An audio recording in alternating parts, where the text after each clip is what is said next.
Hi, good afternoon. இன்னைக்கு உளுத்த வடை எப்படி செய்யலான்ட்டு பார்த்துக்கலாம். இதுக்கு முன்னாடி ஷார்ட்ஸில் நான் ஸ்வீட் பொங்கலோ வெண்பொங்கலோ செஞ்சு காட்டிக்கிறேன். அந்த ஷார்ட்ஸு கண்டினியூ தான் இந்த உளுத்த வடை. ரொம்ப கிறிஸ்பியாகவே உள்ள நல்லா சாஃப்டாகவே வரும். எந்த ஒரு சோடாவும் நம்ம ஆட் பண்ணாதவே செஞ்சுக்கலாம். ஃபஸ்ட்டு நம்ம ஒரு 1/4 kg அளவு உளுத்தம் பருப்பு ஒரு 8 மணி நேரத்துக்கு ஊற வச்சுக்கணும். உங்களுக்கு டைம் இல்லைனாக்கா ஒரு 4 ஹவருக்குனாலும் ஊற வச்சா தான் நல்லா இந்த ஹோட்டலில் கிடைக்கிற மாதிரி புசு புசுன்னு உங்களுக்கு கிடைக்கும். இப்போ பாருங்க, நான் ஒரு 8 ஹவருக்கு ஊற வச்சு எடுத்துன்னுக்கிறேன். கொஞ்சமாக உப்பு சேர்த்துட்டு ஒரு 2லேருந்து 3 டேபிள் ஸ்பூனு தண்ணியை நம்ம ஊற்றிட்டு பல்ஸ் மூடில் விட்டு விட்டு நம்ம அரைச்சி எடுத்துக்கினாக்கா நல்லா கெட்டியான பதத்துக்கு மாவு வந்துடும். இது கூடவே பெரிய சைஸ் வெங்காயம் ஒரு 2 பச்சை மிளகாய் எவ்வளோ பொடியாக கட் பண்ணிக்க முடியுமோ அவ்வளோ பொடியாக கட் பண்ணி சேர்த்துக்கலாம்.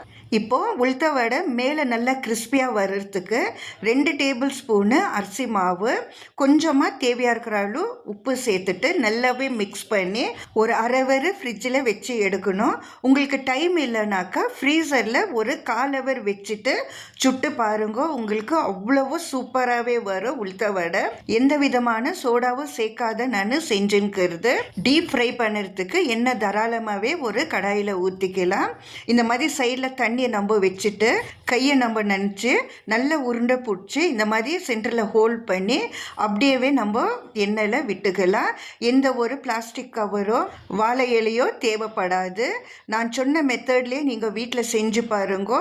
நீங்கள் ஹோட்டலில் வாங்குற மாதிரியே உளுத்த வடை வீட்டிலே செஞ்சு எடுத்துக்கலாம். இந்த வீடியோ உங்களுக்கு பிடிச்சிருந்தாக்கா ஒரு லைக் கொடுங்க, கூடவே சப்ஸ்கிரைப் பண்ணி பாருங்க.